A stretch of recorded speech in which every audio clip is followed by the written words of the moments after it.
Serious trouble is happening in the auto finance markets. Dad, would you believe me? $2 billion with a B dollars worth of asset-backed securities deals that were the assets were auto loans.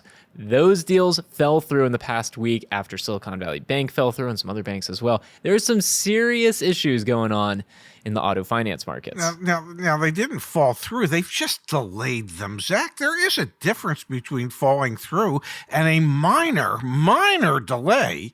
Of course, it didn't say how long the delay is going to be, but it is a delay. For instance, Santander Corporation, well, they only had $942 million in subprime asset-backed securities that they were trying to unload, and well, they had to pull that back. Go ahead. Before we get into the weeds too much, let's just paint the picture, because for a lot of people, when we talk about ABS of subprime auto loans, they're like, why should I care about this? Yeah. You should care, because if people are not interested, investors are not interested in actually purchasing these ABS deals, those ABS deals are not priced at a par value. They're priced at a market value. So there's some sort of value that is a discount or a premium that people are paying for, and investors are just walking away from purchasing bundles of subprime auto loans. Why should you care? Because that likely means, and we see it in the delinquency rates, that likely means that there will be an influx of repo cars eventually. I will die on this hill, folks. There will be an influx of repo cars eventually, because you do not have $2 billion worth of auto asset-backed securities. And then we also had American Car Center, who couldn't do their $222 million bond sale, and they actually closed their door. You do not have all this paired with record high 60-day delinquency rates for subprime auto loan holders. You do not put all that into a mixing bowl, and the recipe doesn't end with repos. And so you should care if you're in the market, because that should mean an influx of supply eventually. Well, one would think, but it might be an influx of supply that nobody wants. And so there's that particular issue. And yes, I got to believe that when they're selling these, they ain't selling these at par value. It's probably got to be 10 to 15% below par value would be my guess. And so if they're trying to sell $942 million worth of these securities, and they're looking to get 90% of that value, and they can't find investors that want to buy it, that would indicate that this subprime market, at least, is starting to come to a head.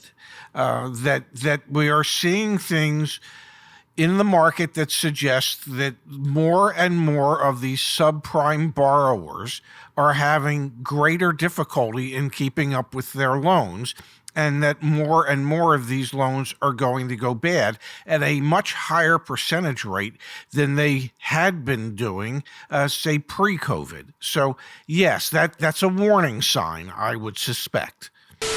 Hey, you can get 25% off with our car buying help just by saying Gold 25. And Dad, good news. You can also save $100 on an extended warranty. Use Gold 100. Offer ends at the end of the month. Happy St. Patrick's Day. Yes, saving of the gold for everybody concerned.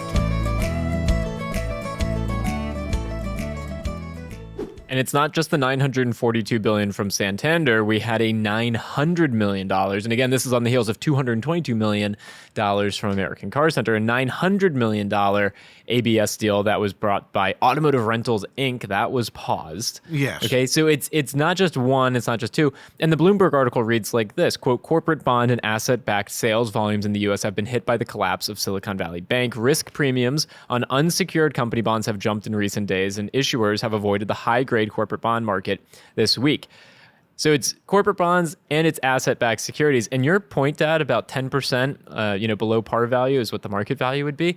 All you have to do, folks, is look at the latest data from Morgan Stanley breaking down delinquency rates of auto loans by FICO score.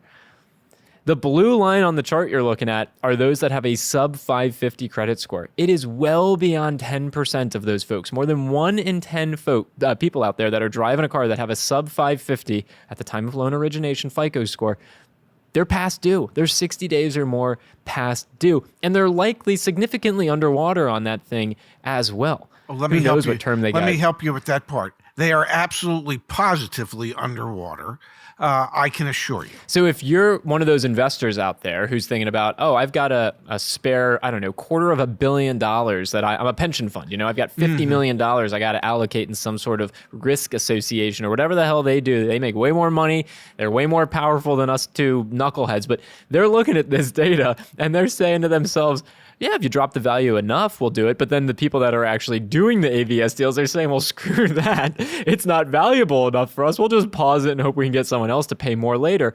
This is all useful information for each of us that are trying to understand this market because it simply shows, it simply highlights the lack of confidence in where the market is going.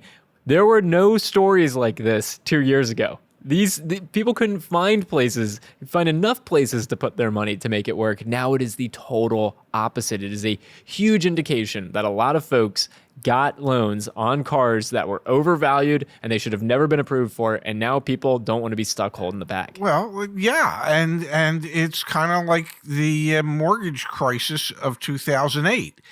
You don't want to be the last buyer, and you're the one holding the bag when the whole thing goes to, well, crap. So yeah, maybe the buyers of these assets are being a little more conservative this time around than, say, they were in 2008, which is realistically a good thing overall. But for the car market at the moment, especially for subprime borrowers, it indicates that it's going to become harder and harder for those folks to be able to get car loans moving forward, and harder for those who provide those loans to actually turn around and resell those loans so that they can replenish their cash stock so they can create more loans. It feels like a stalemate in the market of sorts because we see wholesale used car prices continue to go up, but then retail sales are going down. Stalemates in a market like this, both if you're doing a deal like the ABS deals for $900 million or if you're a car dealer sitting on a $25,000 vehicle and you can't sell it.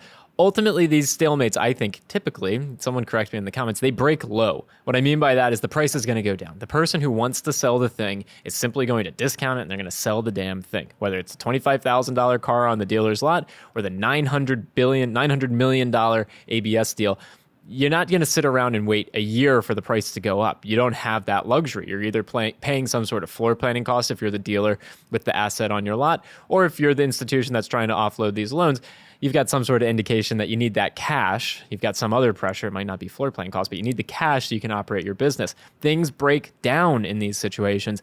And that's why I am still bullish to this day in this moment that we are ultimately going to see prices of things come down because people can't just wait around forever for someone to buy all these loans or to buy that vehicle. They're gonna have to lower prices to make it work. As my area vice president at the Penske organization used to say, when we hadn't sold a car to a customer, he would always say, well, that's because you haven't lowered the price enough yet.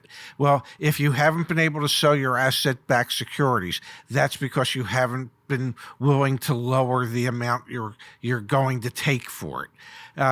Maybe you were hoping for 90%. Maybe you'd be lucky to get 75 or 80%.